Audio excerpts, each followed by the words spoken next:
So as you know, this is a compiler's course. I hope you are all in the right place.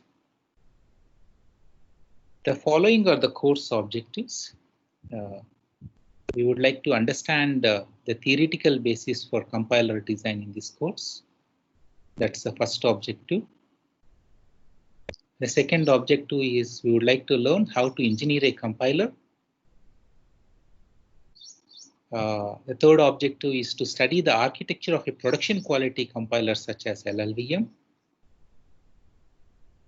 And the fourth objective is as a part of this course, you will actually build a compiler for a mini C-like programming language. Okay.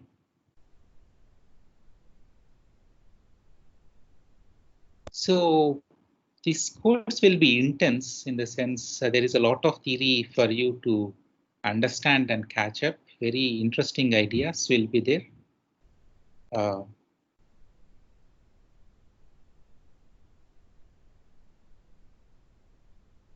And then there is a you understand how the not only theory, how a compiler is engineered also will understand in this course. So there is like you understand, like for example, how do you represent an abstract syntax tree?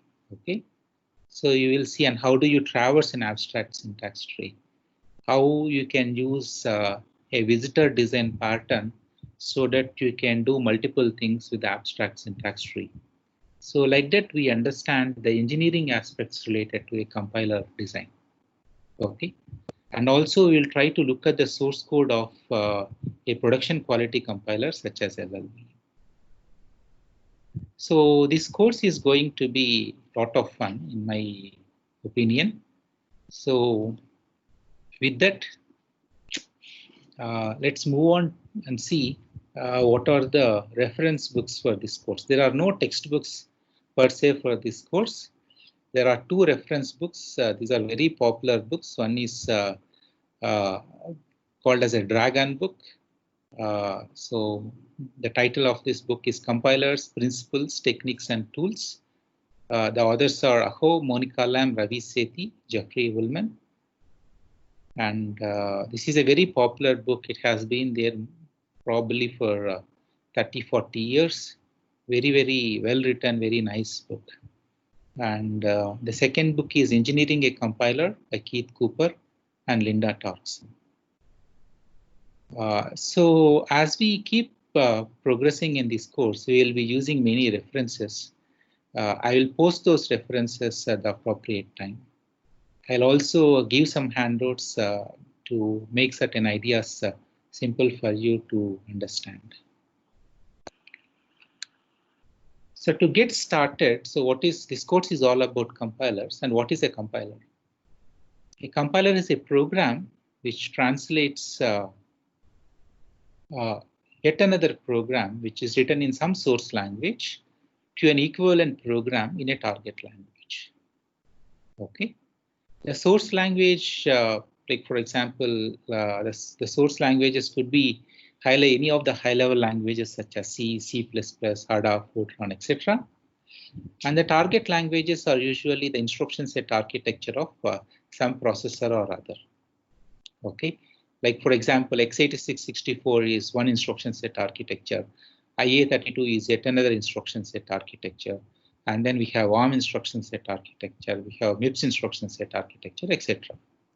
So a compiler takes a program written in certain high-level programming language such as C or C++ and maps it into a semantically equivalent program by using the instructions from a target instruction set architecture. That is the job of the compiler. And then we have yet another program called as an assembler, which translates the program, which is nothing but a sequence of instructions, into object code which the processor can understand and execute. So this is what a compiler is, and this course is all about how we can move from left side, that is from a source program, to a target program. So this course is all about this.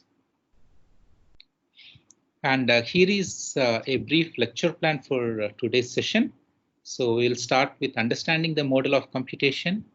I'm sure you're all well aware of this model of computation, but nevertheless, we would like to recall it once at the beginning of this course.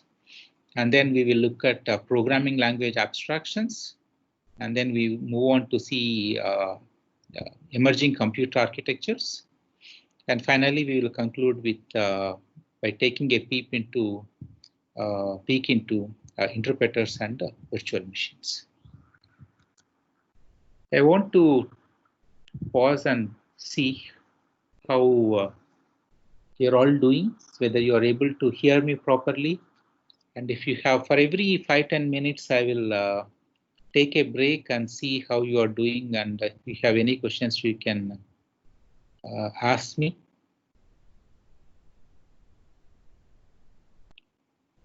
Okay.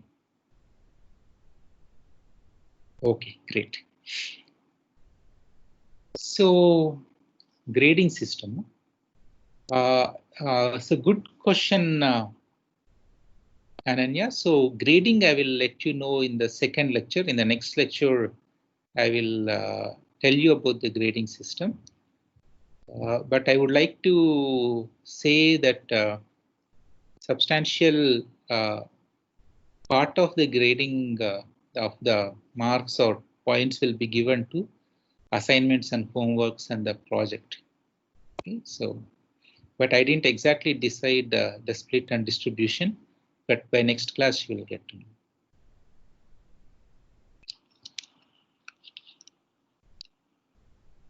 Okay, so let's move on. So let's start with this model of computation. Okay, so if you take any computing system, it consists of hardware and it consists of software. If you look at the hardware, so it consists of processor, memory, in which the instructions of the program that the processor is executing is present, and then a bunch of I/O devices. And then if you look at the software, we can divide the software broadly into system software and application software. The most important part of the system software is the operating system kernel, which sits on the top of the hardware. Okay, and then on the top of the operating system kernel, we have other components of the system software, such as compilers, loaders, linkers, libraries, etc. And then the application software sits on the top of the system software. So no matter which computing system you take, broadly you can see this classification. It consists of hardware, it consists of software, and within software we have system software and application software. And the core component of the system software is the operating system kernel. So now if you take a program, what is a program? Okay, a program is a collection of instructions, and some amount of data could also be present as a part of program in the form of constants. Like for example, if you have a program to compute the area of a circle and you are using the constant pi, so the constant pi is kind of encoded as a part of the program itself. So a program is a collection of instructions and data. So if you take a program such as area.c, okay, which computes the area of a circle, this area.c program, it resides on the hard disk of your computer. Okay, so it doesn't, it's a specification, it's a specification of an algorithm, okay, and it is sitting on your hard disk. So now if you want to, this area.c program, your processor cannot understand. It's a high level, it is written in a high level programming language. So you use a compiler such as GCC to compile your area.c program and generate an executable. Let's say the default name of the executable is a.out. Okay. So your a.out program, it's a collection of instructions, right? So, but this A.out is residing on the hard disk, and the processor doesn't have any clue about that. Okay. So now what happens is, if you, in order to execute your program, so you have to, at the bash prompt, you say ./A.out. So once you give this command, what happens is the instructions that are present in your A.out file, they will be transferred from the hard disk to the main memory of your computer. Okay, this is what is called as the loading the program step. Okay, so this is the second step. And the third step is once the instructions of the program are loaded into the memory, the control will be transferred to the first instruction of your program. Okay, and what the CPU will do is the CPU will start executing the instructions of your program starting from the first instruction. So this is how the execution of a program happens. The instructions of the program are present in the hard disk. You give the program for execution at the command line, and then the instructions of the program are transferred from the hard disk to the main memory of your computer. And then the CPU is appropriately set so that it can start executing the instructions of your program one at a time. The important idea here that you need to remember is if the processor doesn't know anything about the program which is present on the hard disk, in order to enable the processor to execute the program, the instructions of the program, they have to be transferred to the main memory of your computing system. Okay. Next. So if you take a kind of little bit deeper look at the processor, what the processor exactly does is, so the processor contains a special purpose register called as program counter. And this program counter contains the address of the instruction that needs to be executed. So what the processor does is it looks at the address that is present in the main memory address that is present in the program counter, and it fetches the instruction which is present at that address. Okay, and then it decodes the fetched instruction, that is step 2. And the step 3 is once the instruction is decoded, it understands what to do. Okay, whether it has to perform an addition operation, subtract operation, or it has to do some kind of control transfer, etc. This is what is called as the execution phase of the instruction, execute step of the instruction. So after this fetch, decode, and execute happens, control transfers back to the first instruction of the program. Okay. So if you look at the instructions that are there typically, so there's some instructions, they fall under the category of compute instructions, like add, subtract, multiply, and, or, exclusive, or all these instructions, they fall under the class of computation instructions. And there are certain kind of instructions called as control transfer instructions. These are instructions such as unconditional jump, unconditional branch, or conditional branch instructions, or call a subroutine instruction, etc. These are called as control transfer instructions. And there are a third class of instructions which interface with the memory. These instructions move data from the memory to the processor and vice versa. Okay, so these are called as memory transfer instructions. Okay, so all these instructions, these compute instructions, control transfer instructions, and memory transfer instructions, together they constitute what is called as an instruction set architecture of a processor. Okay, so this instruction set architecture acts as an interface between the software and the hardware. Okay, so an instruction set architecture, put it in another way, it's an abstraction provided by the hardware to the software infrastructure that is sitting on the top of it. Okay, like for example, if you take ARM instruction set architecture or x86-64 instruction set architecture, so this instruction set architecture is what is exposed to the software developer. system software developer or application software developer, they don't know anything about the underlying hardware architecture. All they know is the instruction set architecture. Okay. So once we have this instruction set architecture, there can be the hardware manufacturer or the processor designer. They can have multiple realizations, multiple hardware realizations for the same instruction set architecture. Like for example, for the x86-64 instruction set architecture, you can have a Pentium 4 processor, you can have a Xeon processor, and you can have different variants of Xeon processor with different performance trade-offs, cost performance trade-offs. And all of these hardware architectures, they respect the same instruction set architecture, x86-64 instruction set architecture. Okay. So the application developer or the compiler writer, okay. So they use the instruction set architecture as an abstraction. They understand the instruction set architecture and they suitably design their programs. They suitably design their translation algorithms so that a high-level program such as area.c or hello.c gets translated into an equivalent sequence of instructions from the corresponding instruction set architecture.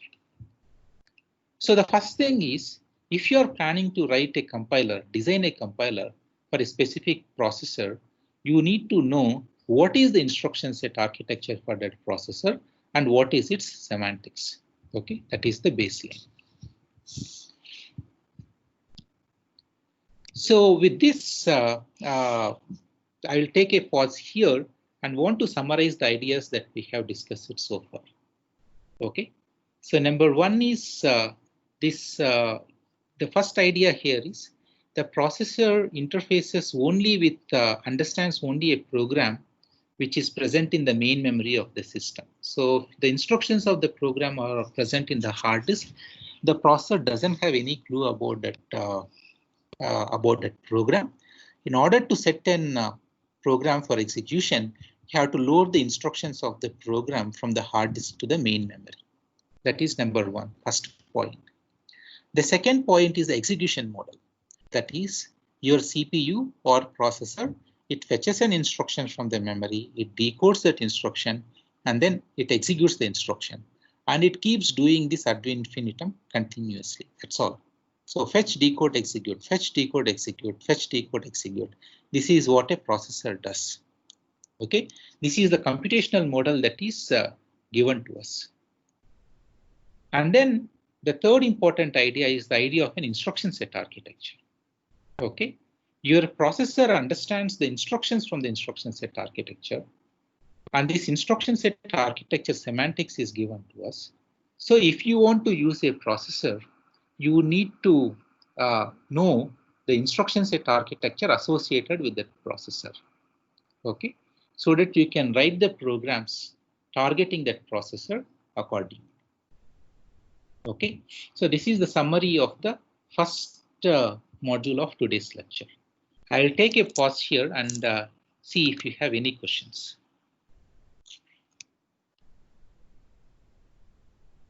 So I have a question from Saransh here. Where does a compiler operate? As in, where does it do its translation process?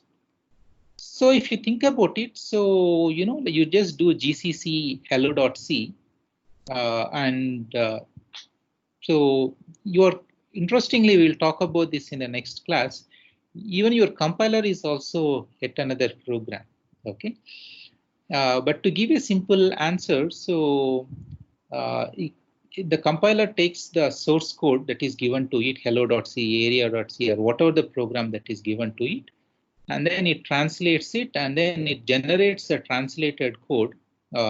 Or whatever the generated executable, it writes it onto the hard disk. That's what it does. Any other questions? You're all with me here?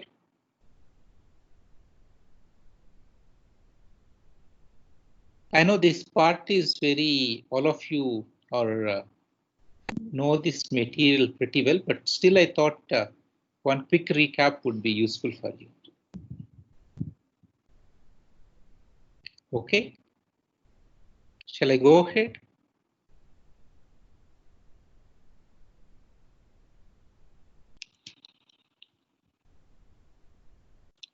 Okay, so let's keep going.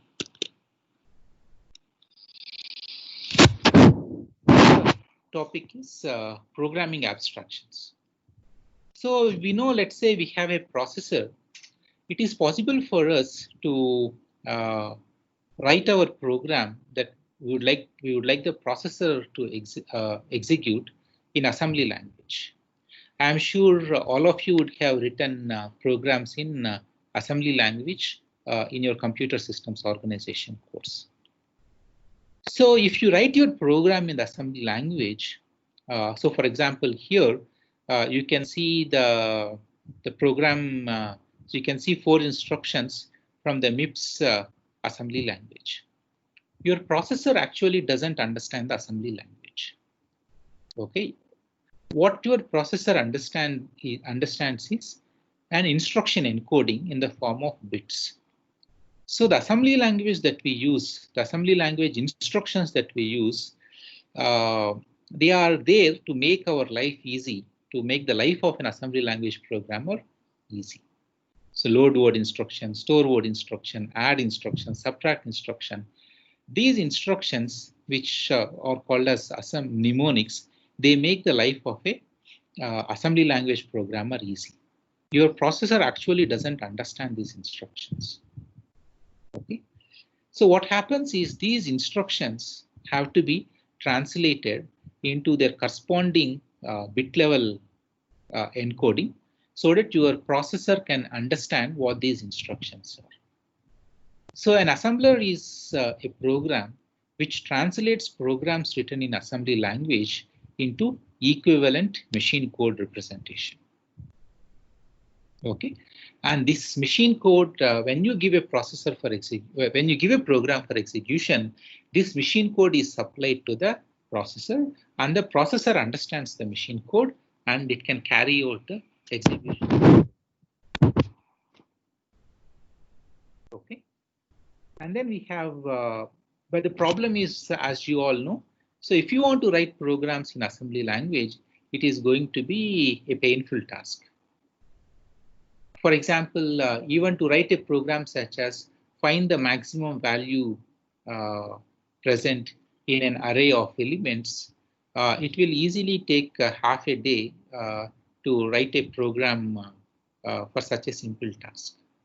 You need to figure out how you would like to lay out the memory for the array elements in your program memory. You need to figure out a way of accessing the array elements. There are so many things you need to figure out when you are trying to write programs in assembly language. Okay. So instead of programming in assembly language, we would like to program in a high-level programming language, such as C or C++.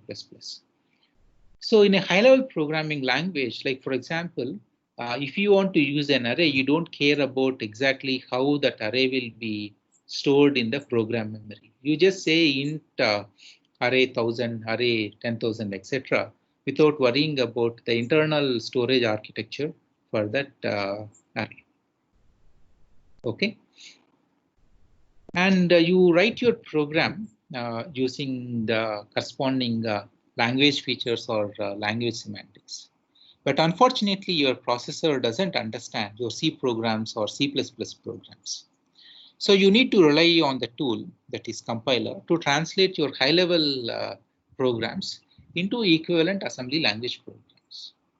Okay, and then again you have to rely on the assembler to translate your assembly language programs into equivalent machine code. One important thing that I would like to mention here is the jump from assembly code to machine code. It's not much, okay, in terms of programming effort, for example. So just to give an example, last semester I taught Introduction to Processor Architecture for ECE students. So in that course, the students have to build a processor for a subset of MIPS instruction set architecture. So they have to write few programs and test those programs on the processor that they have built. Okay. But the processor understands only machine code. It doesn't understand load word, store word, instructions, etc. So they have to write a assembly code and then manually map those assembly language instructions into equivalent machine code and then supply it to their processor so that their own processor can understand and interpret them. So this will be a tedious task. So what some of the students did is they wrote an assembler, okay, so that it will be easy for them to test their processor.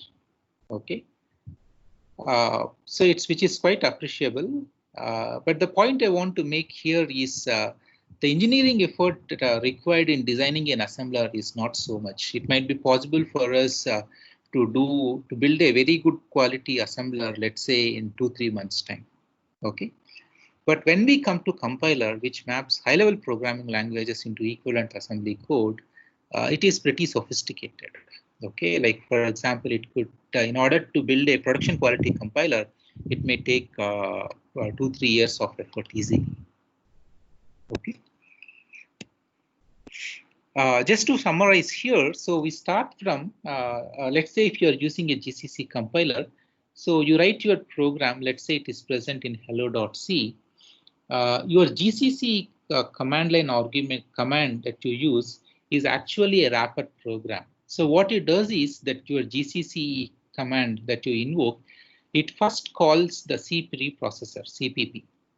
Okay.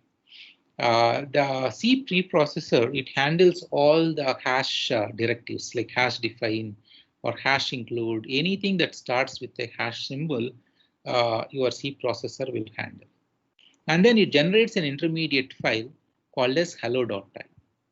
Okay, I want to make a point here that the CPP program or C preprocessor program, it's an example of what is called as a source-to-source translator. It takes the input is a high-level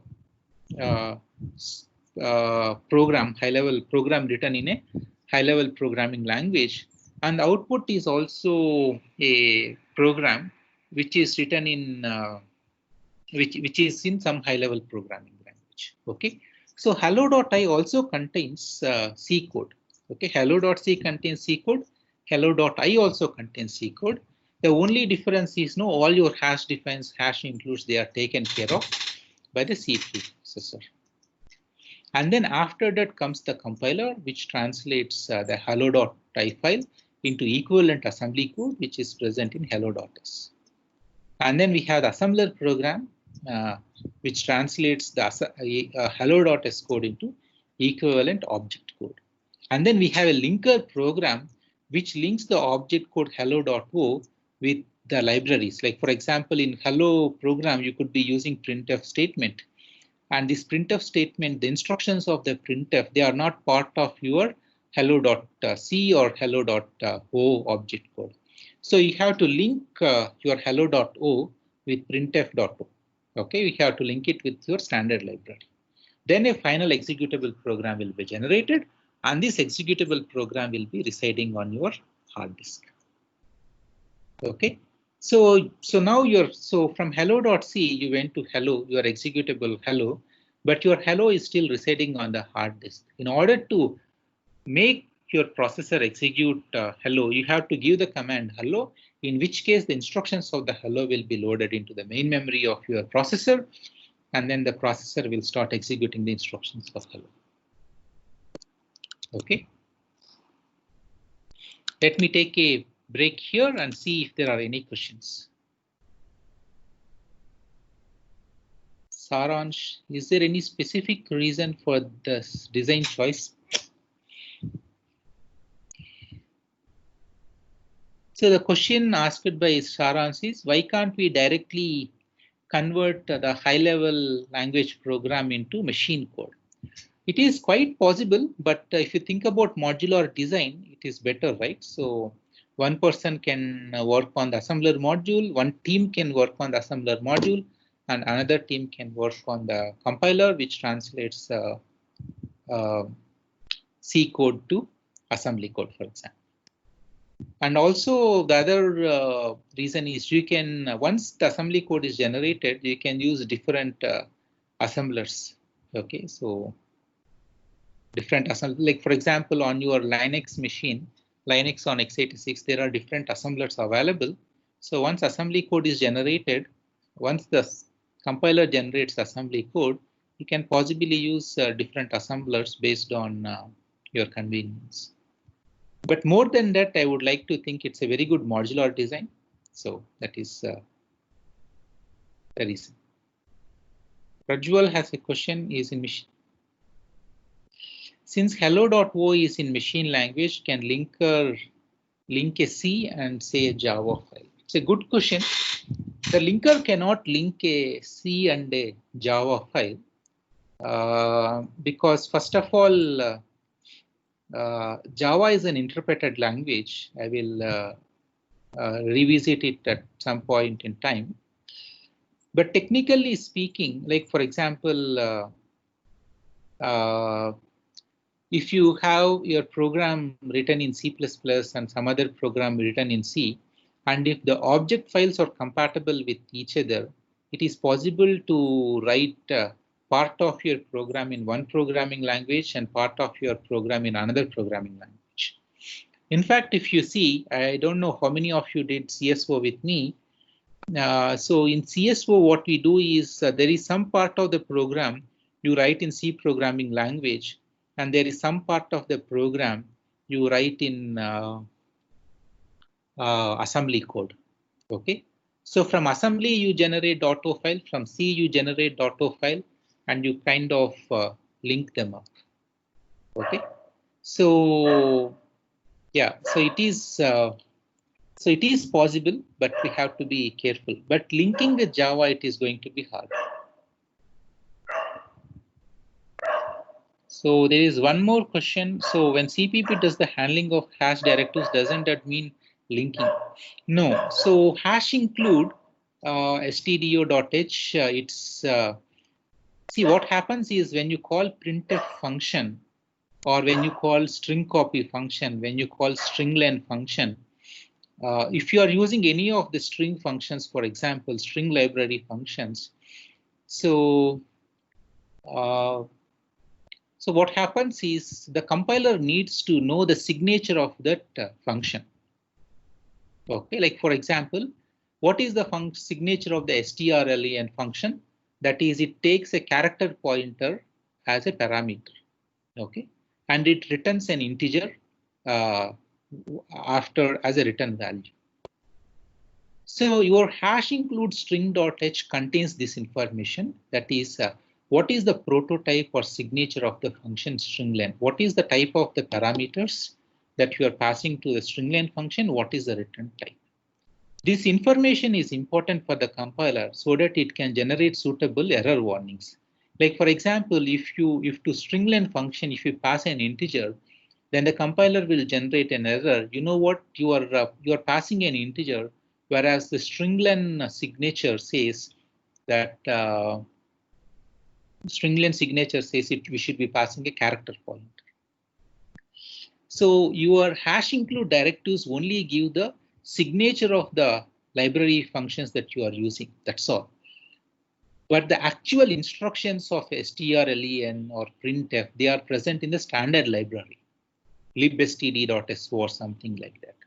So only the linker program after the .o file is generated, your .o file, the object code that of the program that you have written will be linked with the library routines that are present in standard library.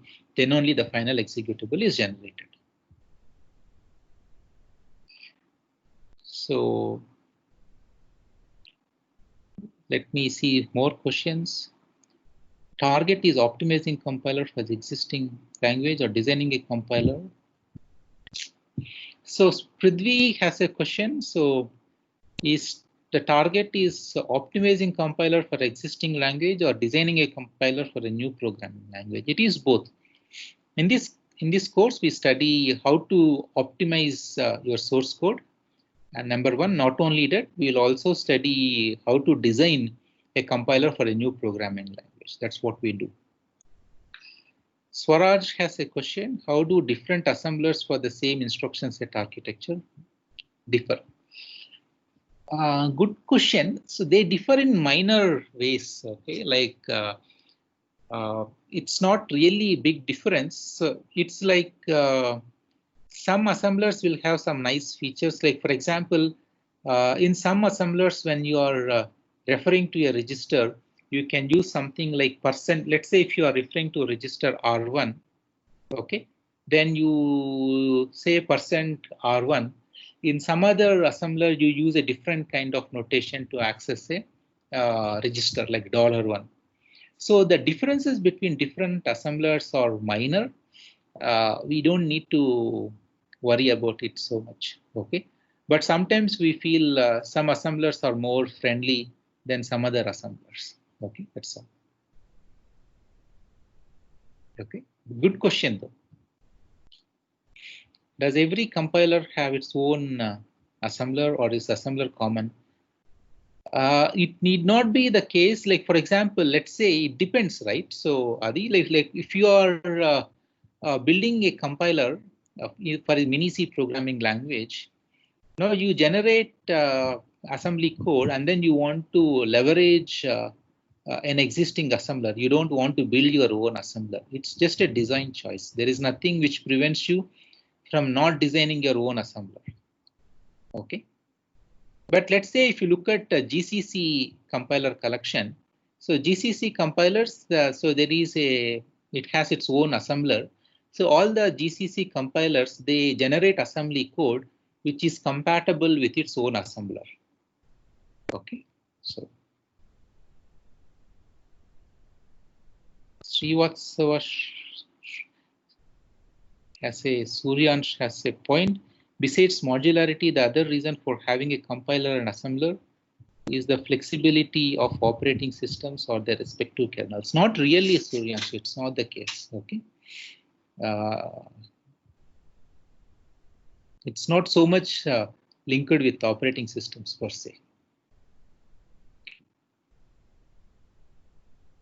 Okay, so all good questions. So shall I move on? Any more questions?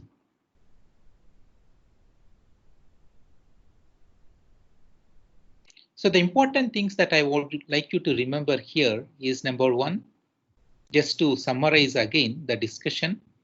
Number one is the idea of C preprocessor. Your C preprocessor, it takes care of hash defined functions, all hash directives your C preprocessor will take care of. That's number one. It's an example of a source to source translator. Number two, your compiler translates your hello.i into target assembly code hello.s. And then the assembler translates your assembly code into a object file. Okay. And the object file has to be linked with suitable libraries. Like for example, if you are using a math library or a standard input-output library or no string library, whatever you have. So it has to be linked with the libraries that you are using, and then a final executable file will be generated. Okay. Great. So now let's move on. So what are the advantages and disadvantages in programming using assembly code versus high-level programming languages? The first one you can all easily appreciate. It is hard to program in assembly language, but it is easy to program in high-level programming languages. Number one. Number two, so because of the same reason, if you program in assembly language, your productivity will be low. But whereas if you program in high-level programming languages, your productivity will be high. And then it is assembly language programs are hard to read. As it is, your C programs are also hard to read.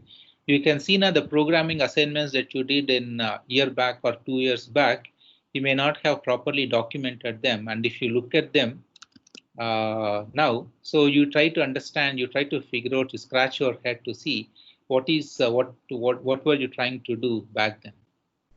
So if it is the case with you, then when you are trying to work in industry and someone else uses your code base to build something upon it, then it will be difficult for him. So as it is, your C programs are hard to read. So assembly programs, forget about it.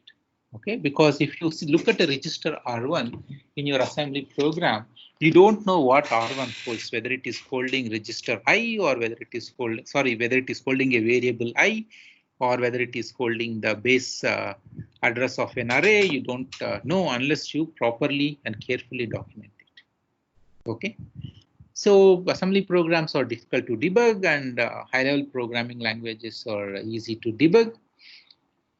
And the most important thing is, if you write your code in assembly code, then you will not be able to port your program to other processors with different instruction set architecture. Okay, so this is very important. So if you write your program in x86 using instructions from x86 64 instruction set architecture, you cannot take that assembly code and run it on a processor which respects ARM instruction set architecture. But on the contrary, if you write your program in C, okay, then what happens is, so if you want to run your C program on a processor which respects x86 instruction set architecture, you use a GCC compiler which translates your C programs into instructions from x86 64 instruction set architecture. And if you want to run your same C program on another processor which respects ARM instruction set architecture, you use another version of GCC compiler whose backend is corresponds to ARM instruction set architecture. That is, it translates source C programs into equivalent instructions from the ARM instruction set architecture. So in fact, one small exercise I would like to give you all is, I am sure all of you would be having a GCC compiler which maps C programs into instructions from x86 64 instruction set architecture. I want you to install on your computer another version of GCC which translates source C programs into ARM instruction set architecture. Okay, so that is a small challenge problem I am posing for today's class.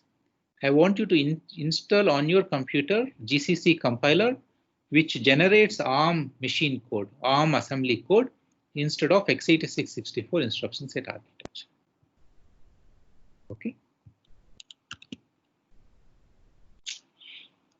And then there is the last point, whether code written in assembly language is better performing than code written in high-level programming languages. So this point is a bit debatable because maybe 30 years back, 35 years back, when compilers were in their initial stages of development, the assembly code generated by the compilers, they could be of lesser quality because of since the assembly code is mechanically generated from the source C code, there can be sources of inefficiencies. But if you hand code your program in assembly, then you can eliminate all those inefficiencies. So usually what used to happen is, not now, maybe long time back, if you take a big software component, modules, big software, maybe 1% of the code could be very critical. So that 1% of the code, instead of writing in C, you may want to hand optimize by writing in assembly code. So this could be like, for example, the code which does some kind of signal processing on your mobile phone, because that is extremely performance critical and is used again and again and again. You may want to handwrite such code. Okay. But these days, the quality of code generated by compilers is extremely good, better than let's say an average an assembly language programmer with average expertise. Not only that, what happens is So when you are writing code in assembly, as the logic increases, okay, as the complexity of the logic increases, then it will be hard for you to keep track of what is happening, and you will end up writing suboptimal code. Okay. There is one more reason also, that is that we will revisit later. That is usually what happens is in order to perform the same task, you can use 2-3 different kind of instruction sequences. Okay, and these 2-3 different instruction sequences, they will have different performance properties. In order to understand the performance properties of these 2-3 different instruction sequences, you need to go under the hood of the instruction set architecture. The instruction set architecture says if you use these 2-3 this particular instruction sequence, this is better than using this particular instruction sequence. And this could be hidden somewhere in the manual, in a 300-page or 400-page manual. This particular idea could be hidden. So an average assembly language programmer, they may not know about these nuances which are hidden somewhere in the instruction set architecture manual. So they don't use the right instruction sequence which gives them the best performance. On the contrary, the compiler writer, so it's a small team of so whose sole goal is to, in some sense, by heart the whole instruction set architecture and understand inside out of every instruction, and there are all kinds of instruction sequences. So they know, like, among these 3-4 instruction sequences, this is the right instruction sequence to use, as it has better performance properties. So because of that, code generated using a compiler may have a slightly better performance advantage, or rather not slightly, very good performance advantage when compared with programs written by assembly language programmers whose expertise is average. Okay. Now, so moving on.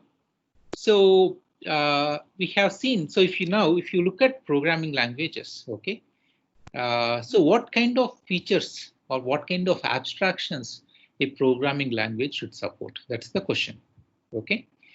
So there is a famous book written by Nicholas Wirth. Nicholas Wirth is a famous computer scientist who authored the Pascal programming language. He wrote a book called as Programs Equal to Algorithms Plus Data Structures. So when you are designing language abstractions, you need to design your language abstractions in such a way so that it is possible for you to capture different kinds of data structures using those language abstractions. So when you are designing the programming language, the first thing that you should look for is what kind of data abstractions you should support. Okay.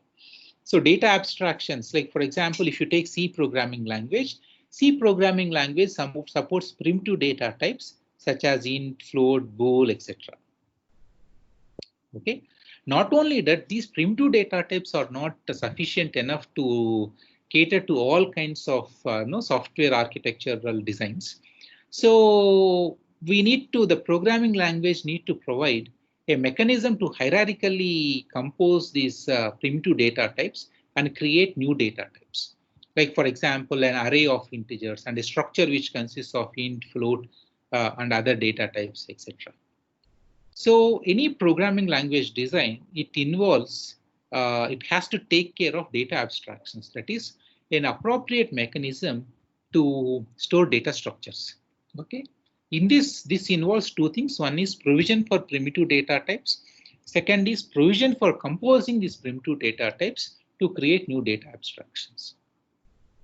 The second is data processing abstractions. Once we have data, you want to do computations on the data, like arithmetic and Boolean operations, like so string operations, so on and so forth. That is the data processing abstraction. So here comes all the operators that your programming language supports: addition, subtraction, multiplication, so on and so forth. The third is control abstraction.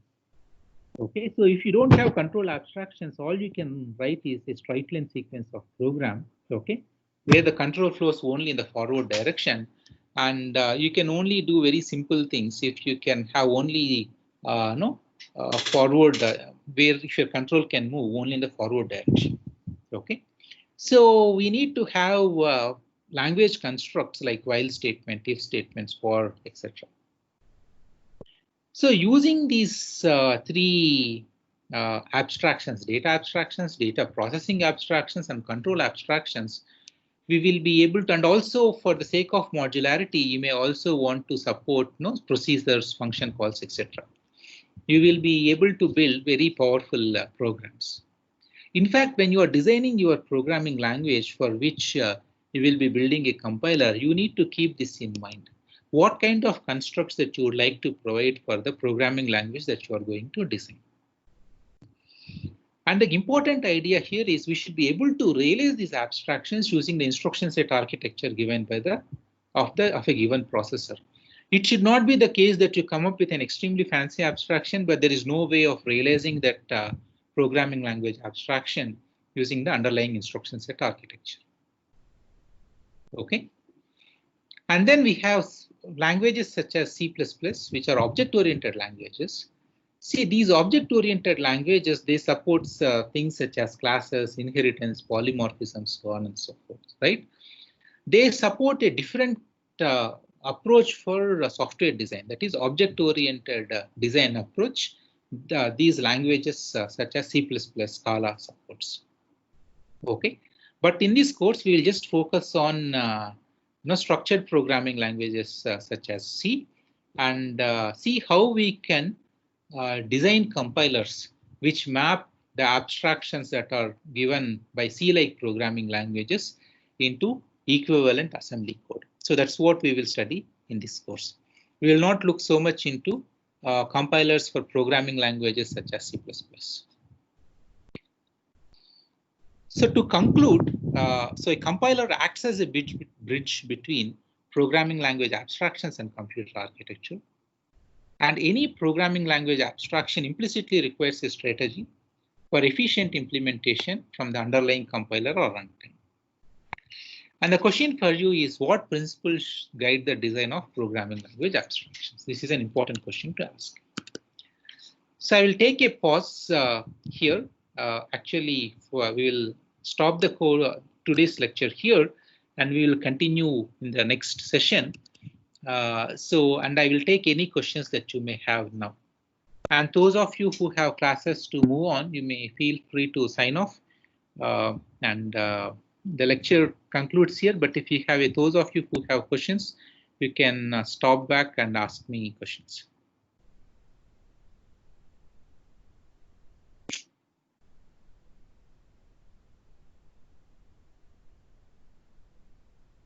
Okay, so I think if there are no questions, thanks for joining today. Let's regroup in the next class, which is on Thursday.